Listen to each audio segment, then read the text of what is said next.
My friends, and welcome to Yu-Gi-Oh! Master Duel Let's Play Series Part 152. As always, if you are enjoying my content, please consider liking the video, also sharing it, and subscribing. And as a bonus, when you can subscribe, you can also hit the bell and select to be notified of all my videos by selecting the all. Be notified of the videos like the most by selecting the personalized, or be notified of none of my videos for whichever reason you decide by selecting none. Yeah, so that's pretty cool. And I did get a new subscriber, and I did get a new comment on one of my videos. So thank you very much to whoever subscribed and whoever commented. I know who commented. I guess I could shout them out. The most recent comment was by Ali Kusha. And sure, it's gibberish, or maybe it's at a different language. I don't know. But you know what? Even if it is gibberish, if it's a different language, somebody can let me know what maybe they were saying. But if it is gibberish, that's still fine. As I tell you guys, you can basically put whatever you want, as long as please be family friendly with your comments, and maybe refrain from swearing also if you can. I guess some of the minor swear words are okay, but like no F drops, please. I know some people are kind of sensitive about that. A lot of kids might not like seeing stuff like that. And especially like now, like they might be able to easily see it. I mean, I can always remove it, but still, like, it'd just be helpful if like you didn't even comment stuff like that in the first place. And the few people who have been commenting have been doing a pretty good job with that, so I thank you also there. Yeah. No one wants to get promoted yet, like at least not like talking about it, but feel free to comment down if you do. Like don't mind me if I don't have the promotion comment. I know I've been kind of like slacking on that. I've been kind of busy. But yeah, if you want to bring up promotion anyway, like feel free. Like it doesn't really matter too much right now. And if anybody wants to like bring up a verse to help me out, I can always like pin that as a comment, and then like we can like start talking about that verse. Yeah, or maybe something else that's like Bible related. Feel free, because that would also, because like I know I've been kind of like not really been able to get the verses in too often. I'm sorry. I'm trying my best. Like sometimes it's kind of difficult though.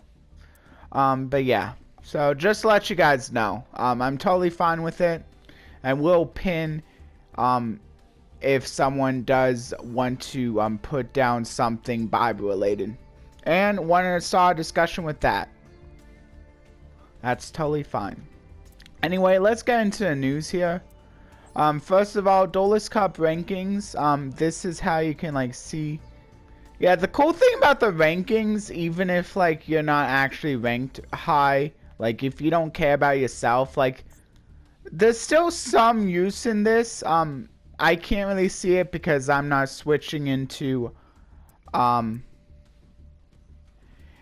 cross-platform, but if you switch into cross-platform, I think this is how you see it. So if you switch it in cross-platform, what you'll be able to do, I think what I can still do is if I see anyone with a PS symbol, I might be able to view that deck. But what you can do if you switch into cross-platform, you should be able to check their decks. I guess I can show that off real quick, just make sure. I'll show that off. So if you go to, so you need to enable this. You might be able to see some of the decks, but in order to see all of them, you need to switch to cross-platform, and then you can go to ranking, And then, oh, maybe you can't. I know you can look up the decks online though. Like duelmeta.com, masterduelmeta.com should be is a pretty good place to see what the some of the top decks were. Not exactly sure if you can do it in game though. I tried there, but that didn't seem to work. So I'm gonna go back and disable this so I can get only PlayStation people. Anyway, so there's that one. It's not as big as I thought. But yeah, new season, ranked duels if you care about that. Maybe you can feel free to maybe let people know what your highest ranking for that was. I think my highest ranking was some like platinum ranking, which I guess isn't too bad. I might be able to get a high now that there's more rankings, but I don't care enough. And then a few more secret packs too, which is pretty nice.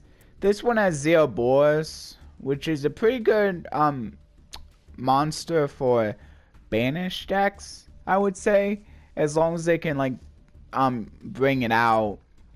Again, like it's probably like if you can have the room, might as well put it in if you're running some kind of banish deck.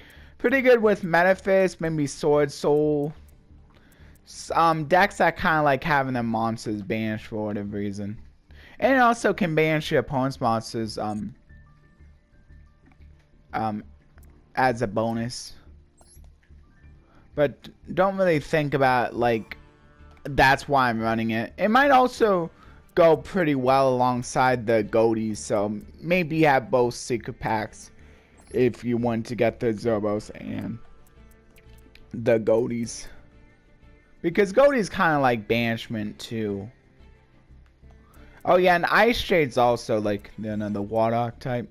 So, and maybe you could like combine the Ice Shades with Goaties.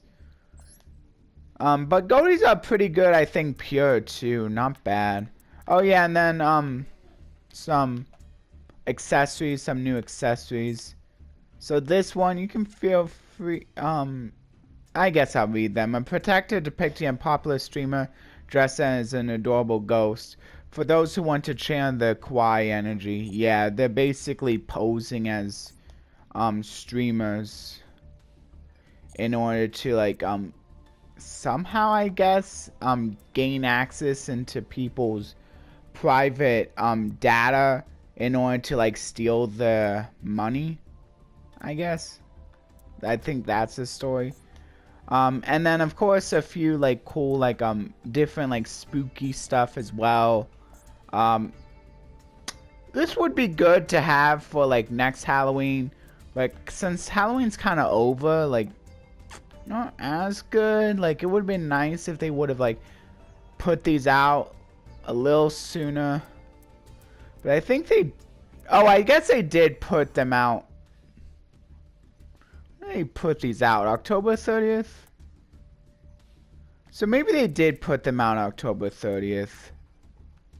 So I guess it's fine, but yeah. Now of course it's after Halloween, so maybe not as good. Of course you can still totally like utilize them if you want. Yeah, so this one is showing off the pumpkin monster, and there's the story. An icon depicting a pumpkin ghost wearing a royal crown. It seems that to get progressively strong it needs the power of darkness. Deluxe icon frame. These are pretty cool because they have the little animations. An icon frame reminiscent of a night festival where everyone dresses up as a monster. Playing with monsters does not have to be limited to dolls. I know it was National Pumpkin Day a few days ago, so it'd been cool to have these during that day, but I'm not sure if they... What's October 30th? That was National Pumpkin Day? So it might have come out on a good day. Maybe that's why they have so many pumpkin things.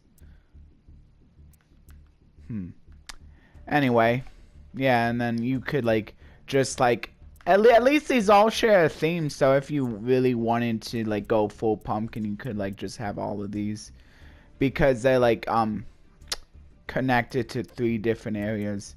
So that's pretty cool. And then Ghost Trick Lantern. Among the group of ghosts I love to sneak around various places. Most well known is the one that carries a lantern. It loves to spook and surprise unsuspecting victims, but sometimes ends up being spooked itself. Well, who said ghosts can't be scared too? And I mean, another good thing I suppose about like having accessories, if like you don't have anything else good to spend on gems because you don't care about any of the packs that are coming out, like there's been a lot of packs that I wasn't really caring about. Another decent thing you can spend gems on is accessories. I mean, you can always use the cards to get like CP later on by disenchanting them. Or you could just get the accessories. Like you can't disenchant these, but they look fairly cool at least. And the actually, I don't know. I guess you technically get more of protectors than you do of like a card. Like if you craft a card, you only get one of it. But the protector, if you buy that, you're getting like a protector for each card in your deck, which is nice. I wish it would like allow you to be able to like have like a protector for your main deck, and maybe like if you wanted like a different style protector for your extra deck, like kind of how you can do it in the physical game. That would be kind of cool, maybe. And then you can like sport 2 different protectors. That could be cool. Anyway, this protector reads Promethean Princess Bestower of Flames. A protector depicting a red princess. Flames spout from her arms, forming a dragon for those who particularly fond of the fire attribute. I suppose the reason why they don't allow you to do that is because like if like one of your monsters gets set face down, like if you have a different protector for the X deck, and maybe you somehow like shuffle up the cards on your zone as well, like there are some cards that let you do that, like your opponent's gonna know which one is the X deck monster and which one is maybe like the main deck monster. But I mean that doesn't seem to be a problem in the physical, so I don't know. It's whatever they decide to do, and maybe later on. And I think usually that it's only one protector for like a game. Then again, a lot of other card games don't have like multiple different like deck areas. Anyway, icon here. So this one is basically the same artwork as this one. This is basically just a more close-up image, though. I think this is the Firelink monster, so I hear it's pretty good for Rescue Ace, because I think Rescue Ace monsters are all fire attribute, so that could be cool. And you can of course read it if you want. I'll read it. An icon depicting a Promethean princess with red hair and arms of flame. It requires at least an inclination toward fire to relish its power. So just a different way of looking at it. Kind of a little bit of a different description there. And Boojins are coming now, so that's cool. In case you wanted to maybe make a Boojin deck. And then a few secret packs have been updated, or I guess just one.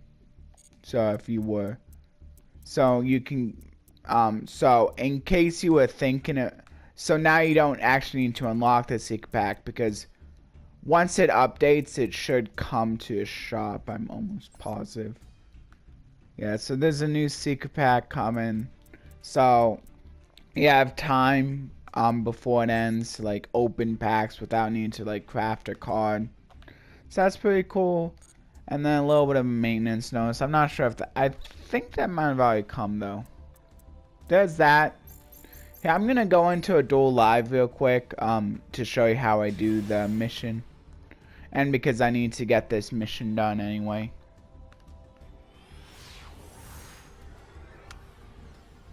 Not gonna try to take too long though, because I want to get to the solo mode.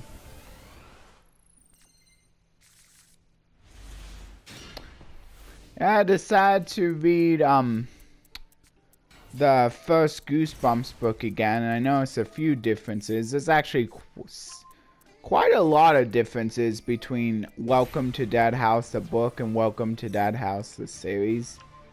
Welcome to Dead House is actually one of those series that is a little longer because it's like a two-parter.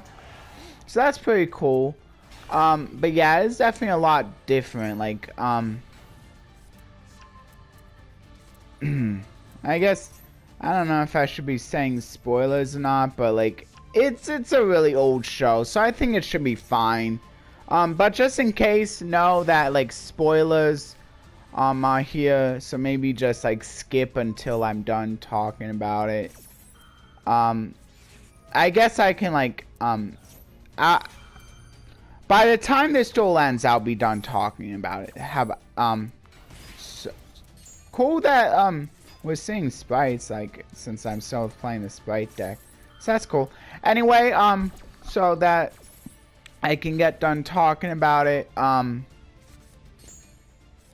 So a few differences between the book and the show is, like, first of all, the dog is a different breed. It was a white terrier in the book, and it's a golden retriever in the show.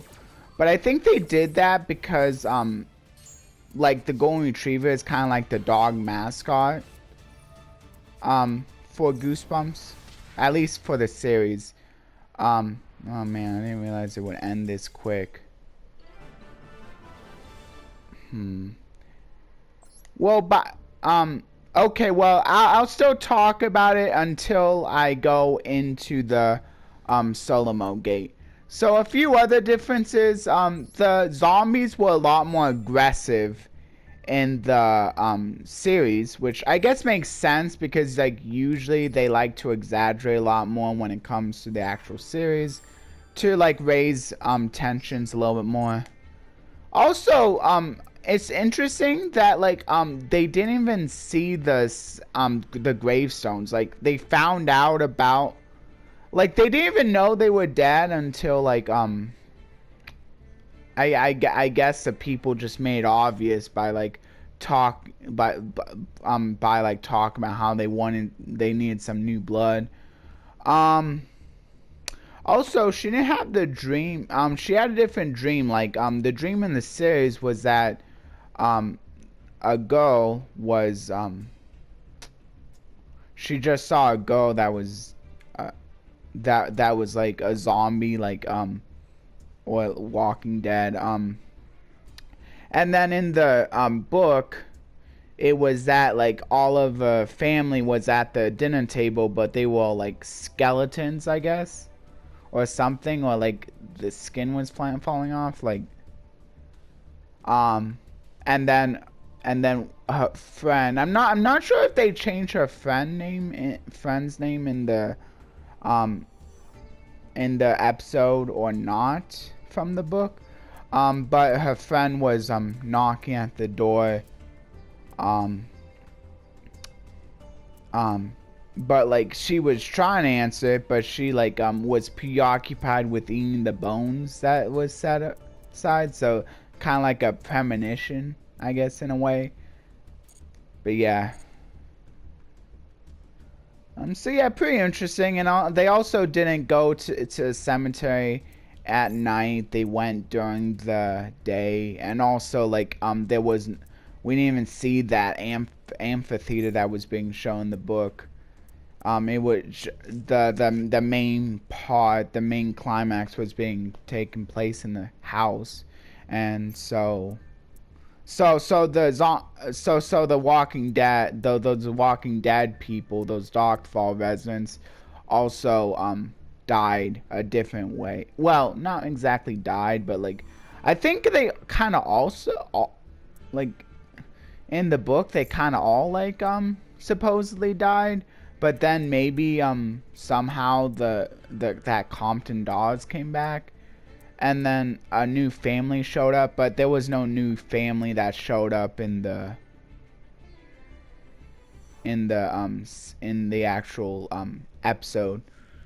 And also, like, they knew about the dog being a zombie too before they left, so they just had to leave the dog, but the dog went to the car, so probably a little bit more scary, like of a less happy ending in the series. Although maybe for that new family, it might also it might stink anyway. Like if like Dawes is still there,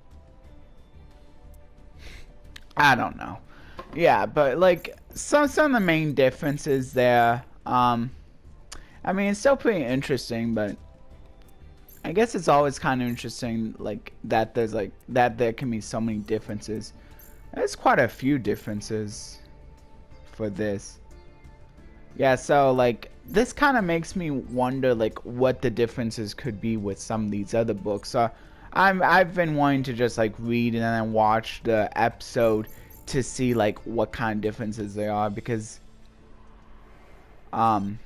there's a few that I'm kind of interested in seeing what the differences are. Like for the episode where where the girl makes wishes, be careful what you wish for, some of the wishes were a little different. Made by the characters were a little different, so that's gonna be kind of interesting too to see. Yeah, so I think I was on S4, so I'm done. By the way, guys, I'm done talking about it, talking about spoilers for the Goosebumps. I just wanted to share some of them. But yeah, I think it's, I mean, despite the differences, I think they were both still pretty good. But yeah, I guess I just at least for this one, I think I just the thing about like a series or a book like is like usually they have to like hurry it up for a series. So I like how they like flesh things out. But it is nice watching the video for it too, to see like kind of like how the characters are actually envisioned.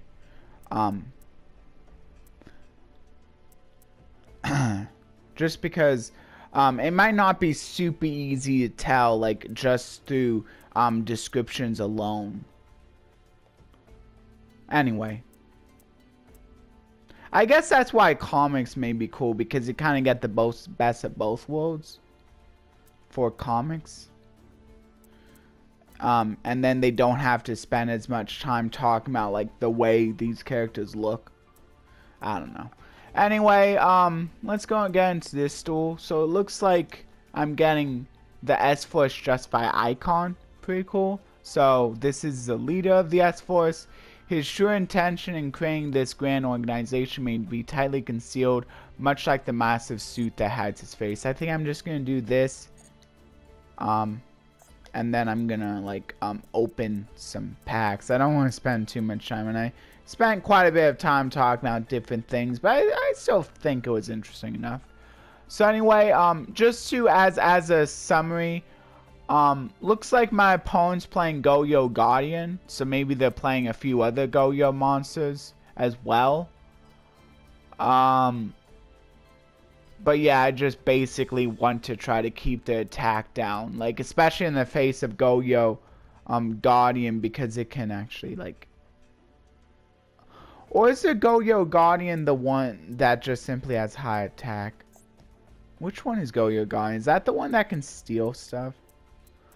Oh yeah, see, they're playing a really big Go-Yo deck. Oh yeah, Go-Yo Guardian is the one that can steal stuff. So yeah, I might want to be careful that they don't steal a bunch of my monsters. But yeah. Oh yeah, but unfortunately Go-Yo's very good pure. But It can make for a fun deck, I guess. Like I think the reason why a lot of people don't really like them is because they kind of focus a lot more on like defense, because they have like high defense. But if you want to play a deck that kind of just like focuses on having high defense while still being good, that, or is that the deck that can attack while in defense position?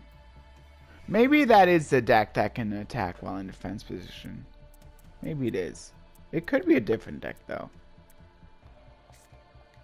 Looks like I'm mixing Trick Stars with S-Force myself though. So probably should go for this. Trick Stars are pretty good. I add the spell. That's a good one. And then I can activate this spell, which will allow me to add this one. Yeah, so what I do is I add this, and then I can... I might as well activate this to like lock down one of the spells or traps. So now I can do this. Oh, cool. And now I can do chain summoning. Oh, that's real nice.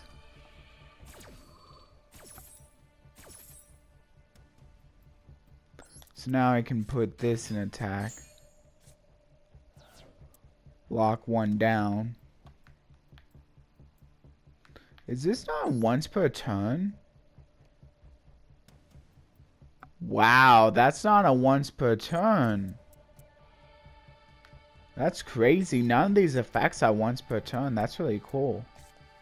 So yeah, I might as well do the Candina again, which will allow me to bring out something else.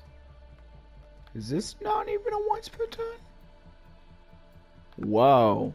So I can do another Trickstar Light Stage, and it's not even a once per... Oh man. Wow, this is crazy. This is awesome.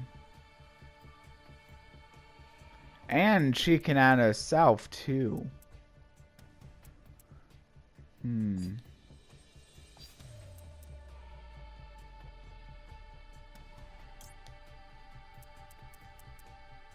Maybe the reincarnation. Too bad I don't seem to have Drone Lockbird though. Maybe I should do this one though, still. I don't know. I kind of want to do Licorice. I think I will just put this back. And then what I can do... Can banish one.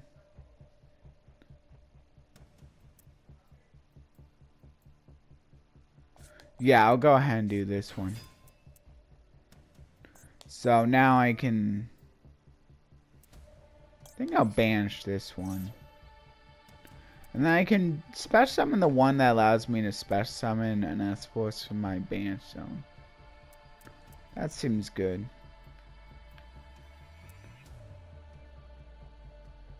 Oh. I should have done the other one. It's except for Plantina.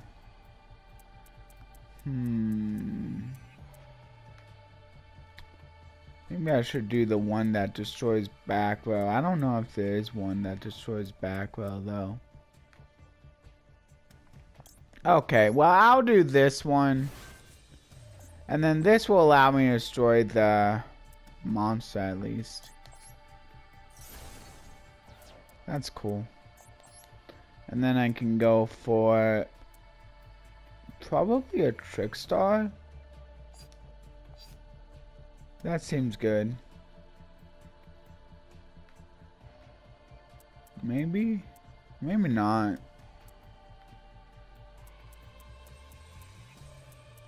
What do I have?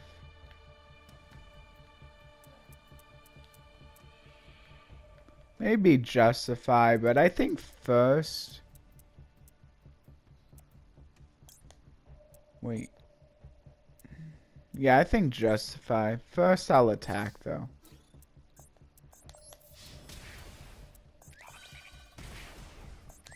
That's nice. So it's almost like my opponent took 1800 from both.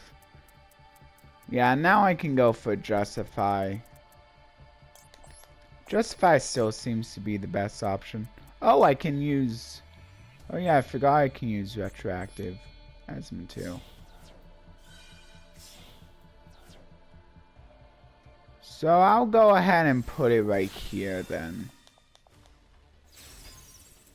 Okay, so I'm just gonna do it like that and then end.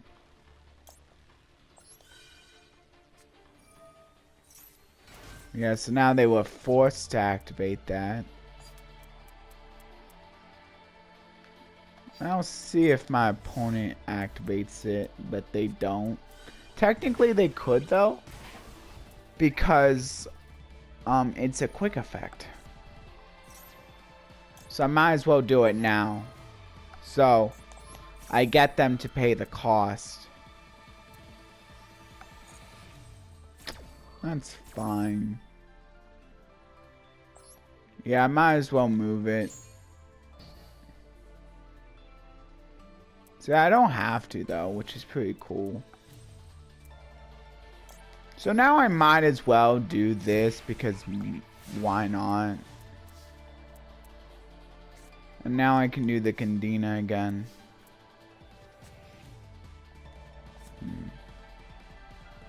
I might as well lock the set card down first though. There. And now I can go for Candina. So I'm gonna go for Light Stage because then I can just add another, or add Licorice. That seems good. But maybe I won't add Licorice just yet. So now I think if I attack into one, I should... Yeah, and then I'll be able to banish both. I don't know why my opponent decided to set... What? You know what? It's fine. Now I can just banish. I don't know why my opponent decided to set the other monster in the zone that I was pointing to. Because they didn't have to. And I wouldn't have been able to move it because I can only move face up monsters. I could have just attacked into it though. And then moved it when it flipped. I guess that's what my opponent was thinking. Because I can technically move it during damage calculation, I believe. Or maybe not. So maybe it would have been in the best interest if I couldn't have moved it. But whatever. They just made it so that I could win that turn. So I'm still happy that that my opponent did. Yeah, and I'll leave the goal sequence for another day. I don't want to go too long. But I will do check out the shop, check out the accessories, show you different looks at the accessories that we saw. So here's a few different looks at it. Yeah. So I mean, technically 100 gems for something that's gonna show up on every card, I guess is pretty nice. That seems pretty good. I mean, it's not gonna affect gameplay at all, but if you think about it that way, it's not bad. Of course, you should, if you are going to buy accessories, always buy the ones that are gonna disappear first. Which I'm probably going to end up buying this before it disappears. Just in case I wanted to have it later. Since it's only 100 gems. Because, like, who knows if it's going to, like, show up again. So, just in case it does, it might as well get to it while you can. And then here's a few different looks at the icon. See, like this one won't be going away, but this one will. So buy this one. Like, who knows if it'll show up again? Because like it could easily not, because these aren't like cards where like once they show up, like if they disappear, you know they're coming back as a secret pack. Like you don't know that for these because I mean they don't really affect anything, so they don't necessarily need to show up again. Since like you won't really be missing out on like it like they aren't giving any player a gameplay advantage.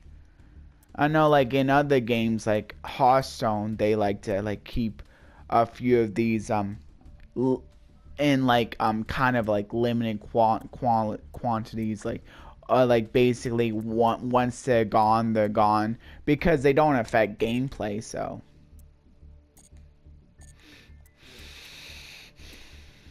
yeah. And then fortunately also with the structure decks, they also never disappear, so that's nice. And then for these, I might as well do my free packs.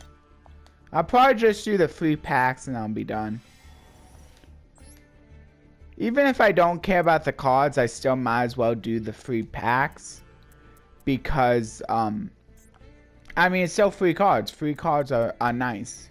Even if I don't really need any of these. Like, maybe I need the Manju later on, maybe I don't. And I didn't get any like super rares or ultra rares, but if I would have, that would have been nice. I mean, either way, it's free. And then feature cards, so you can also get Trispania. This is also another one that could be good in a bench deck. So both of these could be good in a bench deck. Just keep in mind this can only special summon back if it's banished by its own effect. And then also the Libromancer is on here too. And then Bomber. Bomber is just a pretty nice card in general though. Link Disciple, Brute Enforcer, a few various Cyber type monsters as well. Ritual support. Not bad. But yeah, mostly going for the super rares or ultra rares. You don't really want to like open the pack just for the rares or common, since they're really easy to get anyway.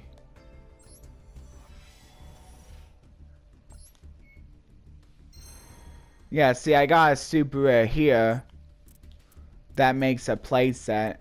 Not sure if I'm ever gonna play that, but I can still disenchant it. I also got a few hollows, which is not bad. Take it. And I unlocked another secret pack. And then here's some of the things you can open. Like, this one might be a good card just in general. Like, if you're playing Synchro Mons, like Tuner Synchros, and maybe can go into that. That could be a good card. Maybe for various decks, just because like it has a pretty generic effect as well. And then maybe a few of these could be good in other kinds of like water decks as well, in addition to Goaties. Yeah, and then or Dolphin isn't bad either. Yeah, these white Warriors can be good in a lot of water decks. Anyway, that's gonna be pretty much it for today. I hope you all enjoyed. Yeah, I'll cycle through this real quick, the cards here. Yeah, there's a few cool pendulum type monsters in here if you want to go for those. Morphages, Magispectors, pretty nice. Dynamis, Ignites, like, so quite a few different like various pendulum archetypes. None of them like are really like the top pendulum archetypes, but they can be pretty cool, like for various reasons. This one might be a good one to pick up if you're like running a lot of like level 4 pendulum monsters though, since it's a pretty good just in general pendulum card. And then this one could be good if you happen to be running tuners in your pendulum deck. So yeah. Anyway, that's it for the video. I hope you all enjoyed, and hopefully I see a lot of you in the next one, and I continue to increase in my subscriber count. Thank you all who already subscribed, and thank you to all future subscribers as well. Bye.